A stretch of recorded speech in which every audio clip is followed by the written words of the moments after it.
Hello and welcome to another Dualshockers discussion, soon to be named something else, which I'm very excited for, but that's a later time. For now, though, we are here. Of course, today I'm joined with Kris Cornelisse, or Kris Cornelius, as Greg Miller called you on the Kind of Funny Games Daily today, which was a fun. Did he surprise. actually? Yeah, your article was read actually on the Kind of Funny Games Daily. Oh God, now I'm really self-conscious. Oh God, I'm gonna have to look that up. But in front of Gary Whitta. So that was oh fun. joy. Yes, so that was fun but it was great to hear. I was like, from Dualshockers, Kris Cornelius, and I'm like, we don't have a Kris Cornelius. No one ever gets the name right. It's Cornelisse. It's much simpler than it looks. No, 100%. I just had to say it 1,000 times.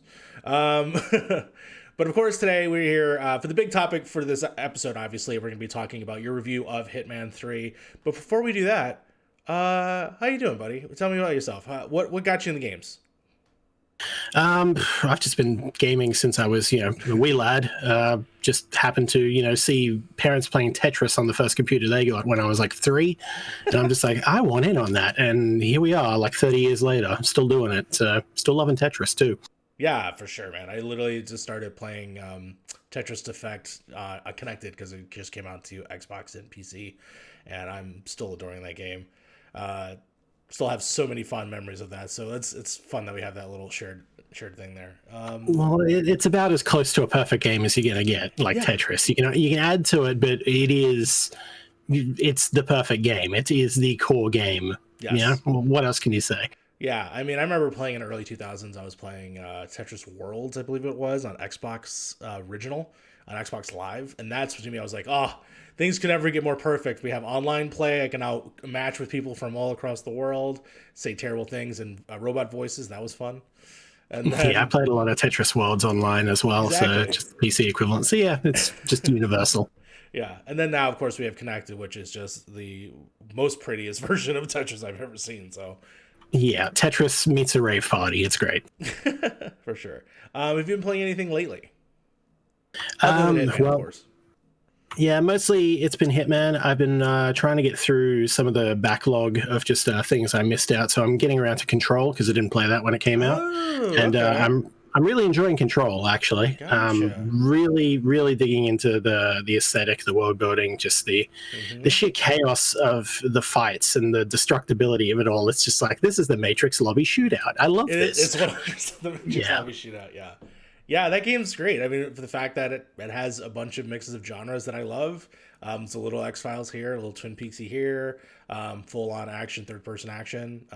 Some really cool powers that you get throughout that game. So very excited to see what your final thoughts are actually at the end of that game.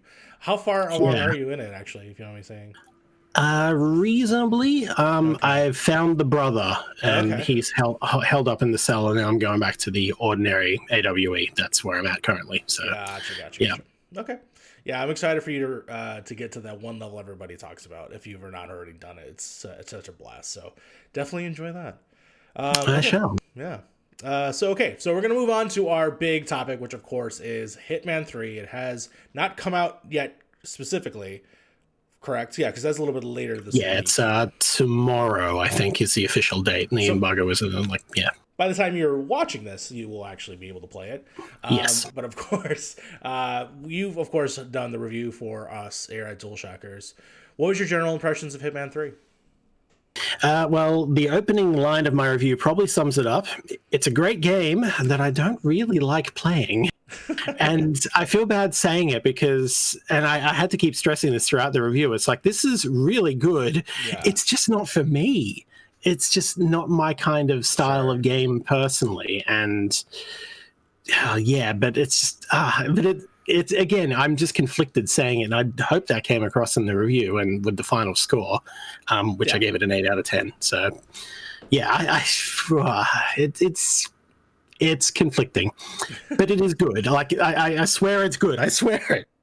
Yeah, no, I've read the review as well, and yeah, I do feel through the things you're saying, and yes, I do think that the review does reflect the score.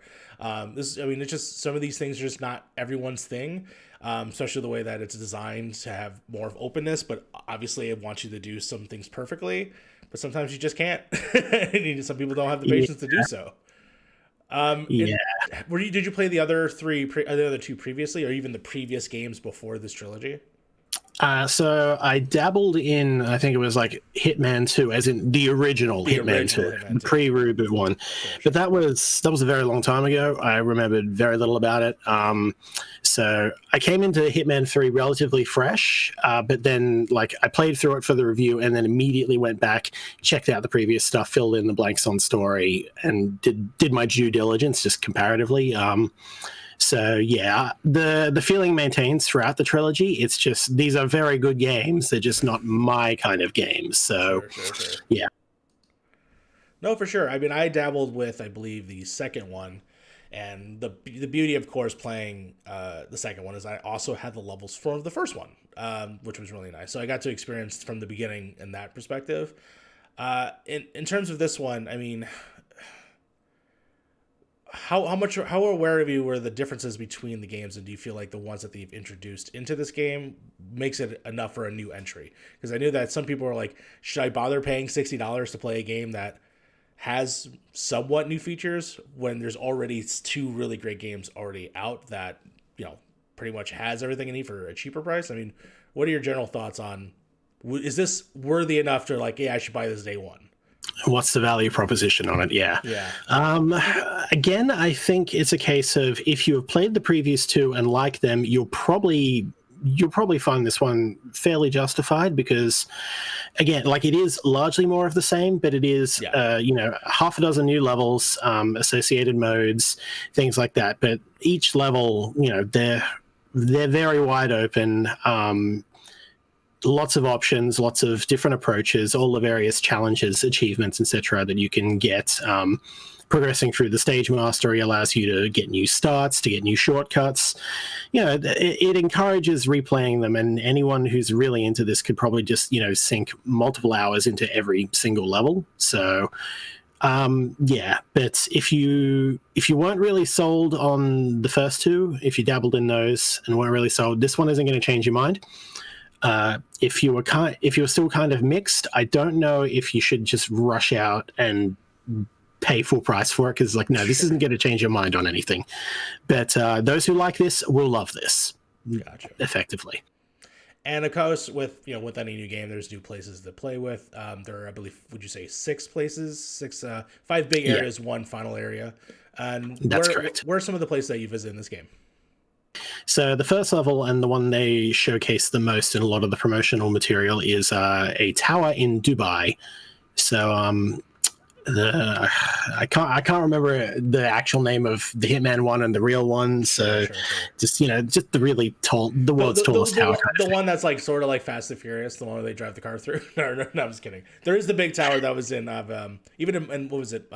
Mission Impossible, I think, even did something at the world's biggest tower. Yeah. Dubai is a big place for that. So yeah.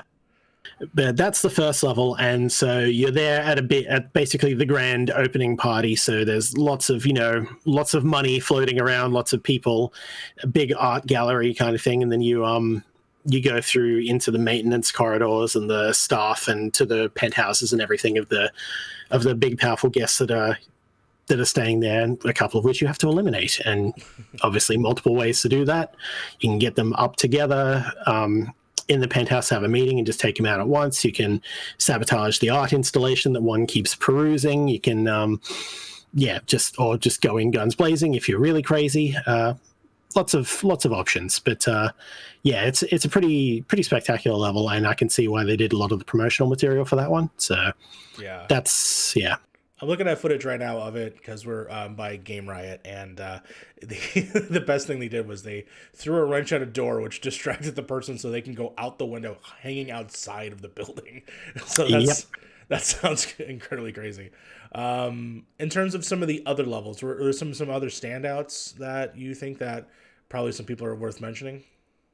Probably the highlight to me was the Dartmoor level, which is basically just rainy English country, freaking hunting lodge manor Yeah, just the typical kind of Sherlock Holmes murder mystery manor, full of secret passages and chandeliers to use and abuse, all sorts of That's really great cool. stuff. There's a hedge maze out the front that's probably my favorite level. Like that is one I would, if I were going to go and replay the game, I'd probably just putz around in that, see what else I can find. And there is like a murder mystery connected to it as part of it, which you can solve as almost like a secondary objective mastery kind of thing. Just why not? Like, it kind of ties in, but it's not why you're there. So, that's kind of great. That's awesome. So, Dartmoor was probably the standout level for me. Yeah. Yeah, as a fan of the movie Knives Out by Ryan Johnson, I love when Agreed. Yeah, I love that. Jeffrey Grub posted a photo of a baseball outside, and I thought that was great. That nice little nod to Knives Out. Of course, our colleague Ricky Freck asked, "How many bullets are in the revolver in Dartmoor?" I don't know if you've got an answer for that, but apparently that was a question he wanted to know. He let us know. I'm afraid I can't give you a good answer for that. I don't. Yeah. Well, you're just gonna have to play the game, Ricky. Yeah, I guess so. Yeah. Did you get any? The best part, obviously, with these Hitman games is, well, yes, you could be the serious Hitman that wears funny dresses and outfits. But was there any fun, obviously, big moments when you were playing the game that are noticeable, or some fun stories that you had? Like, I've heard like things of like a C4 cake or something, or just something like a briefcase that attacks people. Like, what is? Did you get into any fun situations while playing the new Hitman? Well, there's one. I think I've got video footage of that. So if you can find that, if you want to send it to me, I'll play at the end of the video. It should be at the end of one of the videos I've sent, so I'll reference that. But anyway, it's just, this was in the one of my first runs, just attempting to come to grips with it, and I just knocked out a guy, disguised body. Disguise in self, and I was just like, okay, got to get rid of this body. And so I thought there was this little like a janitor's cart there, and I thought you could actually do that because the little the Batman vision kind of thing showed it as interactable. So I went up there. I thought, oh yeah, that's it. But no, you're supposed to blend in with that outfit if you had it. So I didn't realize that, but I saw, instead of getting the prompt for that, I saw the button prompt for dump to the railing slightly beside it. And I hit that, and so I take this body and I drop it over the stairwell, which is 6 stairs down. Oh. It's 6 stairs down, and that's enough to eliminate him and get the body hidden prompt. And at this point, I'm just like, what? I'm losing it. Absolutely just had to pause and close the video because I can't breathe for laughing. It's just like, oh God, oh no, that's not what I wanted. So that was probably the defining moment really early on, and I'd be hard pressed to think of anything to top just that mistake. So yeah, no, 100%. I have to see if I can find that clip so that way we can include that at the end of this video. Yeah, I definitely have it. I'll send it to you. No, for sure. And yeah, I've played, like I said, I dabbled in Hitman 2, technically 1. But yes, I can imagine all the fun scenarios that can be allowed in these games. So I am definitely looking forward to continuing that, obviously, with Hitman 3. Any final thoughts for Hitman 3 in terms of like actually where they might go after this? Now, we all know that they're actually going to be doing the James Bond game. Do you see enough influences from this series that will be brought into James Bond? Or do you hope... 100%, yes. 100%, right? So one of the levels, and I believe I read in another review, somebody thought this was, and I agree this, one of those levels is it just feels very Bond. Like you're basically going to this big party at this very rich, basically Argentinian estate with an accompanying vineyard. And so you go through, you can, in addition to doing all, rubbing shoulders and going through the party, or you can just go into the vineyard and, sneak around on the grounds there, or become one of the vineyard staff and go into the actual winemaking facilities and sabotage that and cause distractions, or, lock people in the freezer until they, die. And yeah, there's just a lot of that. I just felt, I could easily just, substitute Agent 47 here with Daniel Craig. You're good. You could definitely do something with this. So I'm looking forward to seeing what they do with that for sure. Yeah. Well, time will tell. Hopefully they will have a speedy release. I mean, I assume that this one actually came out of nowhere, I think, for a couple months ago, right? Were they even talking about making Hitman 3 after 2? They were, because I think they were planning the World of Assassination trilogy, as they've been calling it. So since they got their independence back, because after the first game, Square Enix dropped the support, You're right. and so they kind of they got the rights back, and then from 2 and 3 were self-published.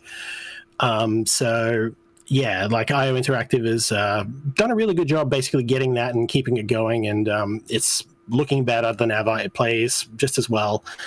They've done a good job. Again, niche game, not my niche, but great for those who are in. So very, very much had a good time with that, all things considered. Yeah, funny enough, actually, the way, even though I own these games technically on my Steam account, I never wanted to actually download and start actually actively playing. But then during the quarantine time, when a lot of streaming services were coming out, like GeForce Now, and then of course, the Xbox stuff, and PlayStation, or not PlayStation stuff, but you know what I mean.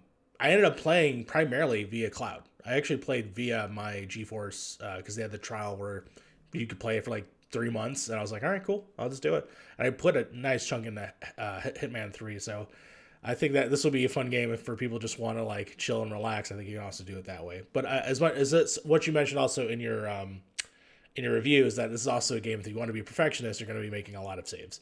So for sure, yeah, there'll be a lot of waiting. There'll be a lot of just getting everything just right. Like I had a lot more fun when I just allowed myself to be sloppy, or just like, oh, I made a mistake, I'm not going to reload, I'm just going to roll with it and see what happens. And generally enjoyed myself a bit more. But for the sticklers who want to get all the proper, the cinematic kills and the specific things, might take a bit longer. But I mean, that's more your wheelhouse than mine, I'm sure. So yeah, I'm sure people will enjoy it regardless. It is a solid game. Okay. And on that, and of course, you gave it an 8. I just want to make sure remind us that it was a 8 out for us here at Dualshockers. But with that in mind, thank you so much for joining me and for discussing some Hitman stuff. Thank you for all your writings that you do, and you do such a fantastic job. I appreciate that. Thank you for having me. It's always good to be here. No, for sure. Where can people find you on the net? I'm mostly a recluse, so you can tweet me at Delphier, Delfeir.